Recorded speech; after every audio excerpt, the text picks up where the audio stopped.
राम राम बंधुओं, ज्योतिर्लोक में आपका फिर से हार्दिक स्वागत है। हम मुहूर्त संबंधी विचार में आ गए हैं, मुहूर्त संबंधी चर्चा में आ गए हैं।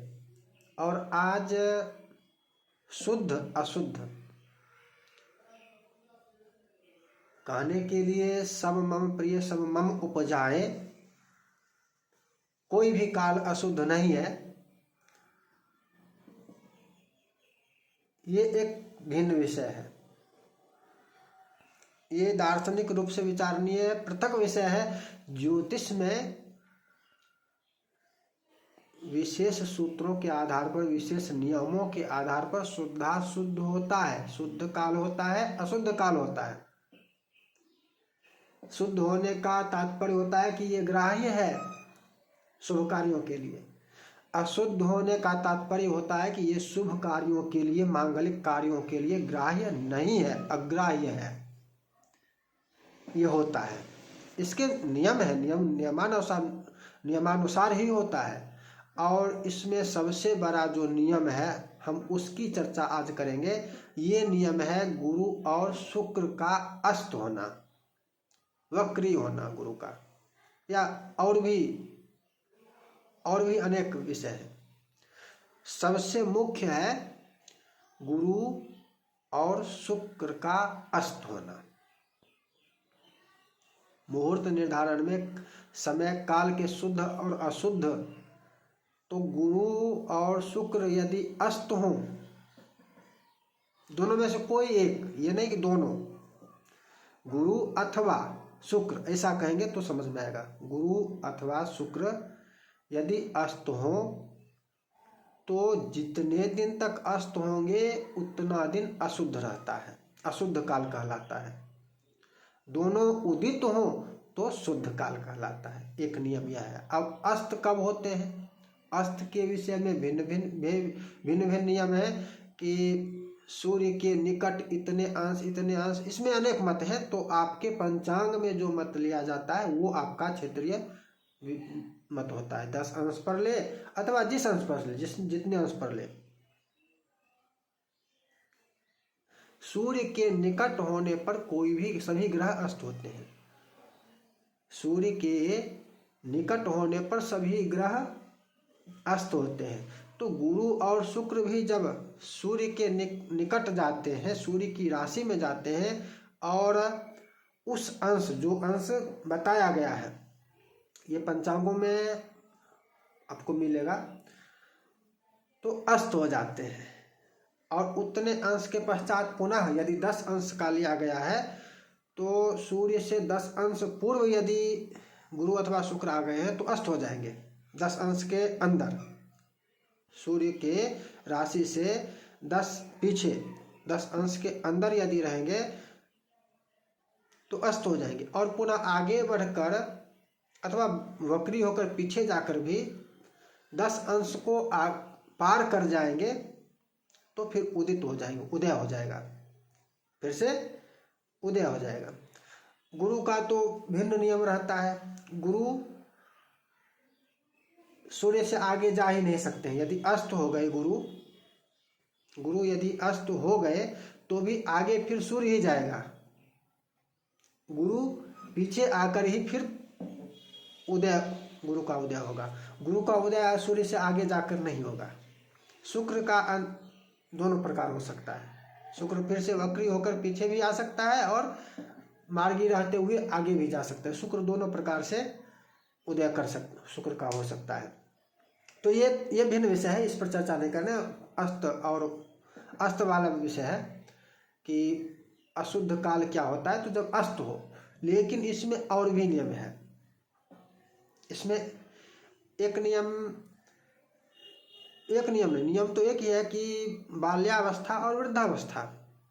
लेकिन कब से कब तक, इस पर मतांतर है। कितने दिन पहले और कितने दिन पश्चात। एक मत है कि अस्त होने से 7 दिन पूर्व बाल्यावस्था, और उदय होने के पश्चात 10 दिन पश्चात वृद्धावस्था, एक मत है। इसी प्रकार से एक मत है कि यदि पश्चिम में अस्त हुआ हो और पश्चिम में ही उदय भी हो तो 10 दिन पूर्व बाल्यावस्था और 5 दिन पश्चात वृद्धावस्था। इसी प्रकार से इसी नियम में पूर्व में ही अस्त हुआ हो और पूर्व में ही उदय हो तो 3 दिन पूर्व 15 दिन पर। और भी नियम है, अनेक नियम है। इसके विपरीत हो तो 5 दिन पूर्व और 7 दिन पर, 15 दिन, 10 दिन, अनेक नियम है।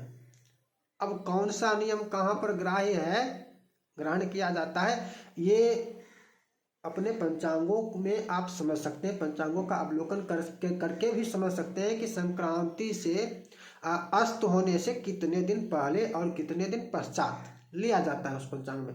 पंचांग में पहले भी आपको विवरण इसके संबंध में मिलेगा। सभी पंचांगों में पंचांग से संबंधित जानकारी भी दी गई होती है और उसमें भी हो सकता है कि ये बताया हुआ आपको मिल जाए कि कौन सा पक्ष ग्रहण किया जाता है। इसी प्रकार से और भी पक्ष है, जैसे विंध्य के लिए 10 दिन पूर्व पर, दोनों विंध्य क्षेत्र के लिए 10 दिन पूर्व पर, अवंतिका के लिए 7 दिन बताया गया है, उज्जैन। इसी प्रकार से बंग के लिए, बंग क्षेत्र 6 दिन, हून के लिए 5 दिन, अन्य देशों के लिए, इसके अतिरिक्त अन्य देशों के लिए 3 दिन, अस्त होने से पहले 3 दिन और उदय होने के पश्चात 3 दिन। पहले 3 दिन बाल्यावस्था और उदय होने के पश्चात का जो 3 दिन होगा वो वृद्धावस्था। तो ये भी अशुद्ध काल ही कहलाता है। ये नहीं कि जब अस्त हुए तब से और जब उदय होंगे तब से शुद्ध, नहीं, आगे पीछे और भी दिन लिया जाता है। अब ये दिन कहाँ पर क्या लिया जाता है ये आपको अपने क्षेत्र का लेना होगा। और इसमें भी आपको मुहूर्त, यदि इसका ज्ञान आपको नहीं है और गूगल, जैसे पिछली वीडियो में हमने चर्चा किया था, गूगल से ऐप से मुहूर्त देखना, तो इसमें त्रुटि हो जाएगी। वो कौन सा पक्ष ले रहा है और आपके क्षेत्र में कौन सा पक्ष है, ये तो आपको ऐप में जो बता रहा है या गूगल जो बता रहा है उसने 3 दिन लिया है, 7 दिन लिया है, 5 दिन लिया है, कौन सा पक्ष लिया है? एक पक्ष तो है नहीं, एक मत तो है नहीं, एक क्षेत्र तो है नहीं, और क्षेत्र भेद से यह नियम बदल रहा है। काशी में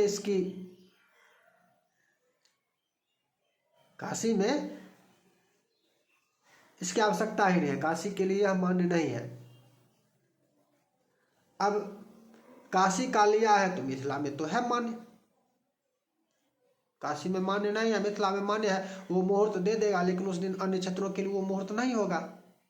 यदि आप ऐप में देख रहे हैं काशी का दे दिया है मुहूर्त, विवाह मुहूर्त, उपनयन, फिर ये कोई भी मुहूर्त, तो वहाँ पर तो ये इसका विचार ही नहीं क्या, क्योंकि काशी क्षेत्र के लिए इसकी मान्यता नहीं है। जहाँ पर मान्यता है वहाँ के लिए तो यह मुहूर्त नहीं होगा। इसलिए आपको अपने क्षेत्र का मुहूर्त कैसे बनाते हैं, कौन सा मत है, जानना समझना आवश्यक होगा। अब सामान्य रूप से इतना कहा जा सकता है कि अन्य सभी क्षेत्रों में 3 दिन पूर्व 3 दिन पर का नियम है। न्यूनतम इतना तो काशी के अतिरिक्त लेना ही होगा।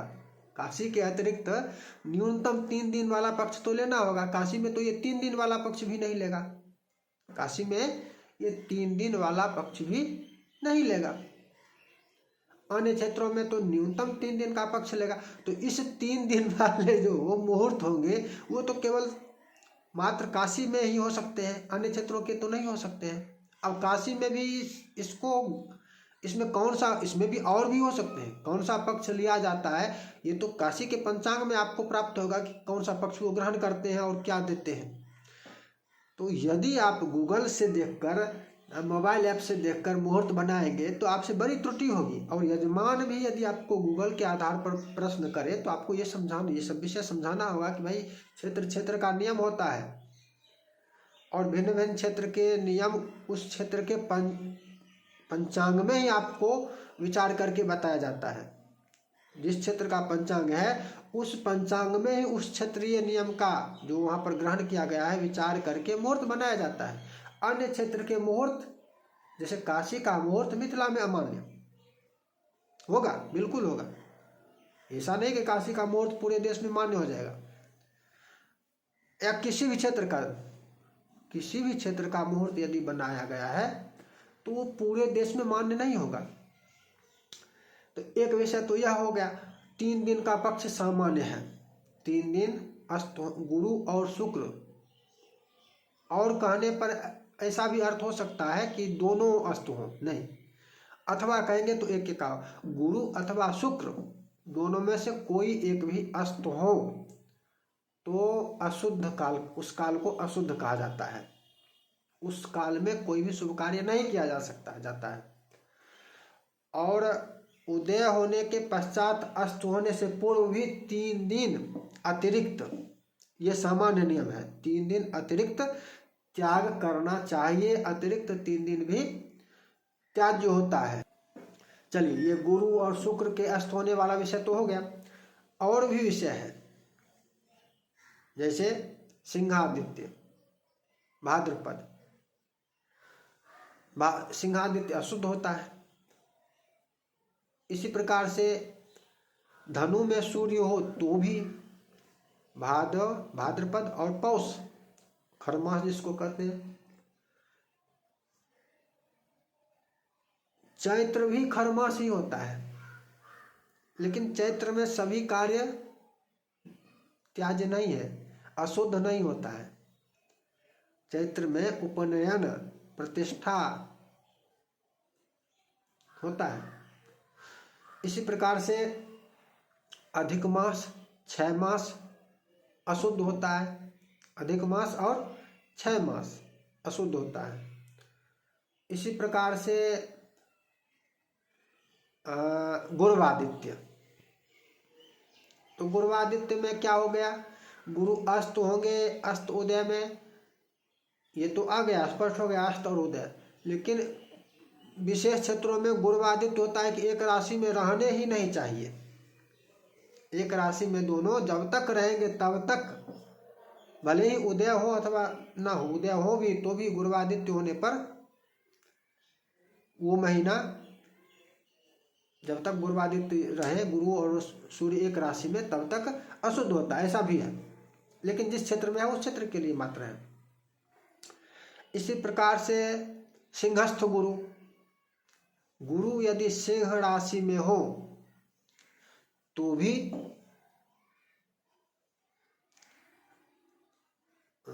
मांगलिक कार्यों का निषेध मिलता है सामान्य रूप से, लेकिन सर्वत्र ग्राही नहीं है। इसी प्रकार से अतिचार, महाअतिचार या लुप्त वर्ष, लुप्त संवत्सर, महाअतिचार को ही लुप्त संवत्सर कहा जाता है। जैसे गुरु का एक सामान्य नियम लिया गया है कि 361 दिन में गुरु का संवत्सर माना गया, गुरु संवत्सर। तो यदि 361 दिन में अनेक, यद्यपि इसके अनेक नियम है, अतिचार की चर्चा यदि करेंगे महाअतिचार की तो अनेक नियम है। यदि 361 दिन में एक राशि से दूसरी राशि में चला गया और पुनः वापस पूर्व राशि में आ गया तो अतिचार होता है या लघु अतिचार होता है, अतिचार हो गया। यदि अगली राशि में चले गए गुरु, जिस राशि में होना चाहिए था सामान्य रूप से, सामान्य गति से, मध्यम गति से, उससे अगली राशि में चले गए लेकिन पूर्व राशि में नहीं आए,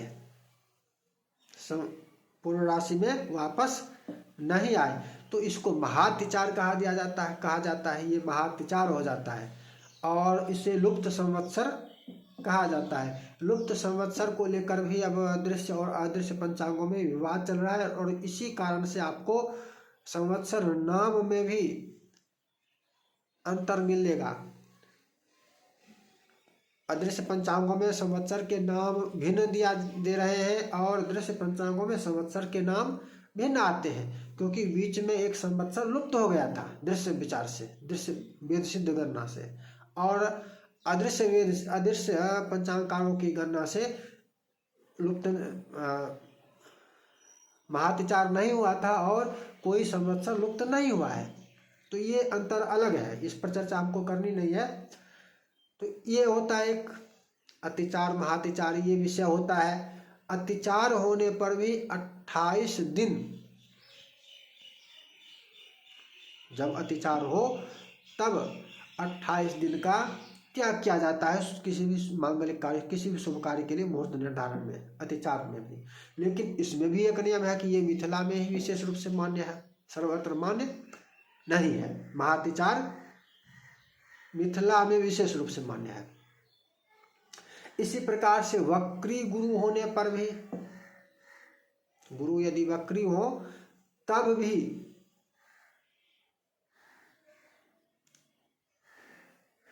अशुद्ध होता। इसी प्रकार से ग्रहण से पूर्व और पर ऐसा भी विचार मिलता है। तो अनेक प्रकार के विचार मिलते हैं, और जितने भी मत हैं, जो भी हैं, मुख्य रूप से जो अशुद्ध शुद्धाशुद्ध का है, अन्य जो विचार हैं वो सब अलग अलग चर्चा का विषय है। अन्य जितने भी विचार हैं वो सब अलग अलग चर्चा के विषय हैं। यहाँ आज जो हमारी चर्चा है इसमें मुख्य रूप से शुद्ध और अशुद्ध निर्धारण कैसे करते हैं, तो इसका जो नियम है उसको समझना है कि गुरु अथवा शुक्र के अस्त होने पर अथवा बाल्य या वृद्ध होने पर अशुद्ध काल होता है। दोनों उदय रहे तभी शुद्ध काल होता है। गुरु और शुक्र दोनों उदय रहे, बाल अथवा वृद्ध ना हो तो काल शुद्ध होता है। इसके अतिरिक्त और सामान्य नियम जो है, जो सिंहादित्य सिंह राशि में जब सूर्य हो, अथवा ये धनु, खरमास, अधिक मास, 6 मास, मलमास जिसको कहते हैं, ये सब अशुद्ध होते हैं।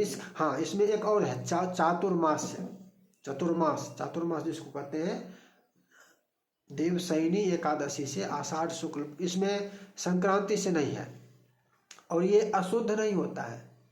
मांगलिक कार्य करने नहीं चाहिए, मांगलिक कार्यों का निषेध है, अशुद्ध नहीं होता है। अशुद्ध केवल सिंहादित्य होता है। लेकिन हरिशयनी एकादशी से लेकर देवोत्थान, देव उठनी एकादशी भी जिसको कहते हैं, देवोत्थान एकादशी, वहाँ तक ये चतुर्मास जो है, इसमें किसी भी शुभ कार्य, सभी प्रकार के शुभ कार्यों का निषेध कहा गया है। ये वास्तु संबंधी कार्य को छोड़कर गृहारंभ, गृह प्रवेश, घर संबंधी जो कार्य है, चाहे घर का निर्माण करना हो अथवा घर में प्रवेश करना हो, ये सावन में प्रशस्त है। सावन में गृहारंभ और गृह प्रवेश प्रशस्त है। इसके अतिरिक्त अन्य शुभ कार्य, और फिर यहाँ पर शिव से संबंधित चर्चा भी आ जाएगी। भगवान शिव के से संबंधित कार्य सावन में पुनः प्रशस्त हो जाते हैं। सावन और भाद्र में भी शिव से संबंधित, भगवान शिव से संबंधित जो कार्य है वो प्रशस्त हो जाता है। इसी तरह से मान लिया जाए देवी की प्राण प्रतिष्ठा, तो आश्विन मास में भी प्रशस्त हो जाएगी। शक्ति की प्राण प्रतिष्ठा हो तो शारदीय नवरात्र जो आश्विन मास में होता है उसमें प्रशस्त हो जाएगा। तो ये अशुद्ध नहीं होता है पूरा का पूरा समय।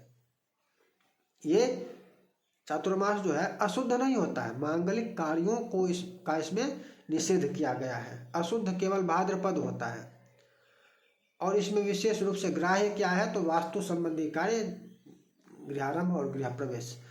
तो इस प्रकार से ये शुद्धाशुद्ध का विचार किया जाता है। व्रतारंभ में शुद्धाशुद्ध का विचार विशेष रूप से किया जाता है, लेकिन सावन के सोमवारी का विचार करना होगा तो इसमें व्रतारंभ ये विचार नहीं होगा। मान लिया जब 16 सोमवारी करना है, सावन से ही कर, सावन में 4 सोमवारी करना ही है, सावन की 4 सोमवार, इसमें पहली बार यदि करना हो तो वहाँ पर विचार कर सकते हैं कि इस बार करें अथवा, लेकिन वहाँ पर इसका विचार है ही नहीं। अन्य व्रतों के संबंध में गुरु शुक्र का उदय होना आवश्यक होता है। किसी भी, जैसे कोई छठ व्रत या कोई इस जैसे प्रश्न किया जाता है कि इस बार व्रत कैसा है, इस बार करें अथवा ना करें, तो सबसे पहला विचार जो करना चाहिए, सबसे पहले विचारणीय विषय होता है कि काल शुद्ध है अथवा नहीं है। यदि काल शुद्ध है तो आगे का और फिर नक्षत्र का विचार करेंगे या नहीं करेंगे। तिथि का तो विचार होगा ही नहीं। तिथि संबंधी व्रत है तो उस तिथि में वो व्रत होगा ही होगा। अब चतुर्थी आरंभ कर रहे हैं, चतुर्थी व्रत, तो वो तो चतुर्थ थोड़ी होगा ही होगा। अब उसमें तिथि का विचार कैसे करेंगे? तिथि का विचार उसमें नहीं होगा, उसमें नक्षत्र संबंधी कुछ विचार होगा। लेकिन मुख्य विचार क्या है? प्रथम क्या करना चाहिए? तो गुरु और शुक्र उदित हो, काल शुद्ध हो, ये विचार पहले किया जाता है। फिर मिलेंगे नई चर्चा के साथ। जय जय श्री राधे।